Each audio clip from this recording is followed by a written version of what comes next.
1200 ton वजनी जहाज जिस पर 200 यूएस नेवी के क्रू मेंबर सवार।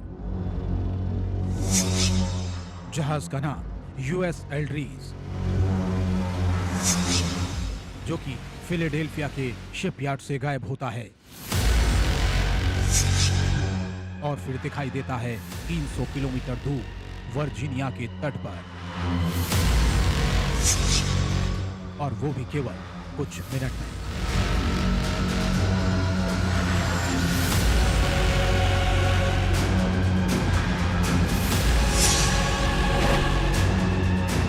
ये वानगी थी फिलाडेल्फिया एक्सपेरिमेंट की, जिसे अफवाह बताकर हमेशा के लिए खत्म करने की कोशिश की गई। लेकिन जैसे जैसे वक्त गुजरता गया, इस प्रयोग पर डाली गई गर्द भी धीरे धीरे साफ होती चली गई।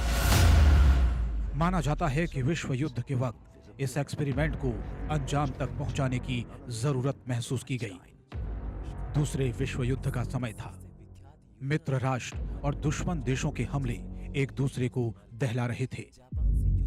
एक एक दिन में हार और जीत का फासला कभी कम तो कभी ज्यादा हो रहा था। जापान ने पर्ल हार्बर पर हमला कर अमेरिका को सबसे बड़ा आघात पहुंचाया था, और अमेरिका जापान को खामोश करने के लिए किसी भी हद से गुजरने को तैयार था। जख्मी अमेरिका अपनी सेना की ताकत को बढ़ाने के लिए सबसे बड़ा फैसला ले चुका था। अमेरिका के परमाणु बमों ने जापान के पर्ल हार्बर का हिसाब बराबर कर लिया, लेकिन उसके बाद अमेरिका विश्व शक्ति बनने के लिए हर वैज्ञानिक प्रयोग करने पर आमादा हो चुका था। कहते हैं कि फिलाडेल्फिया एक्सपेरिमेंट भी अमेरिकी नियत का ही हिस्सा था। कहा जाता है कि अमेरिका युद्ध में टेलीपोर्टेशन तकनीक के रास्ते पर काफी आगे बढ़ चुका था।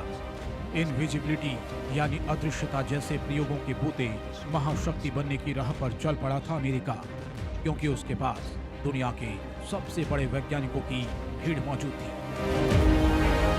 टेलीपोर्टेशन का साइंस आज भी सबसे बड़ी मिस्ट्री है।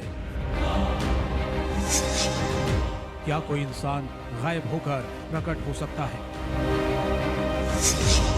क्या कोई जहाज गायब होकर किसी दूसरी जगह पर प्रकट हो सकता है? आखिर क्या होता है टेलीपोर्टेशन? क्या प्रोजेक्ट रेनबो के हरे धुएं के पीछे टेलीपोर्टेशन का रहस्य छुपा हुआ है? क्या इस हरे धुएं में छिपी थी इलेक्ट्रोमैग्नेटिक तरंगें, जिन्होंने जहाज को कर दिया था गायब?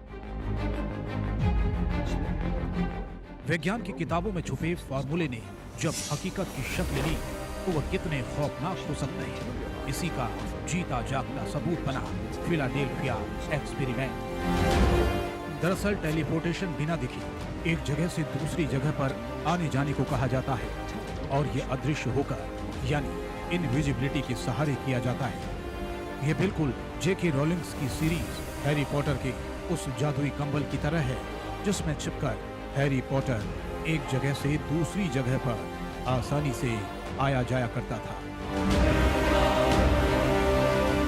कहा जाता है कि यूएसएस एल्ड्रीज के गायब होने के पीछे इसी टेलीपोर्टेशन और इनविजिबिलिटी का फॉर्मूला जहाज में उतारा गया। आपको दिखाते हैं एक वो वीडियो। दावा किया जा रहा है इस वीडियो में टेलीपोर्टेशन है। वीडियो की सत्यता और प्रामाणिकता पर सवाल भी हैं, तो दावे भी, लेकिन ये आपको टेलीपोर्टेशन की एक झलक दिखाकर समझा सकता है। ये सीसीटीवी फुटेज चीन से आई। चौराहा ट्रैफिक सिग्नल को पार कर एक लॉरी आगे बढ़ती है कि अचानक एक साइकिल सवार उसके सामने आ जाता है, लेकिन तभी अनहोनी किसी अदृश्य शक्ति की वजह से टल जाती है। ध्यान से देखिए, ट्रक आगे बढ़ा, उसकी जद में साइकिल सवार भी आया, लेकिन किसी ने उसे उस जगह से बचाकर दूसरी जगह सेकंड के 100वें हिस्से में ही सुरक्षित पहुंचा दिया। क्या यह मुमकिन है? क्या अभी तक विज्ञान टाइम को ठीक तरह से डिकोड नहीं कर पाया है? क्या टेलीपोर्टेशन और टाइम के बीच कोई कड़ी है जो कहीं पीछे छूट रही है? ये वीडियो दिखाने के लिए काफी है कि कैसे साइकिल सवार सेकंड के 100वें हिस्से में गायब होता है और फिर दूसरी जगह पहुंच जाता है। कुछ ऐसा ही हुआ था यूएसएस एल्ड्रीज के साथ फिलाडेल्फिया एक्सपेरिमेंट के दौरान।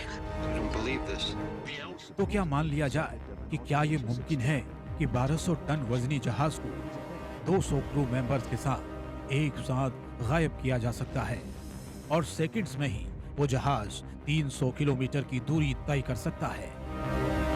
क्या ये विज्ञान का चमत्कार था? विज्ञान की उस संभावना को समझने की कोशिश करते हैं जिससे ये एक्सपेरिमेंट संभव हो सका। दरअसल कहा जाता है कि फिलाडेल्फिया एक्सपेरिमेंट को यूनिफाइड इलेक्ट्रिक थ्योरी के जरिए अंजाम दिया गया। इस एक्सपेरिमेंट के दौरान जहाज के चुंबकीय प्रभाव को खत्म करने के लिए उसके चारों तरफ बिजली के तारों को फैलाया गया और उसमें एक निश्चित मात्रा में करंट दौड़ाया गया, जिससे जहाज से निकलने वाली तरंगों को ना तो रडार की रेंज पकड़ पाई और ना ही वो दिखाई दिया।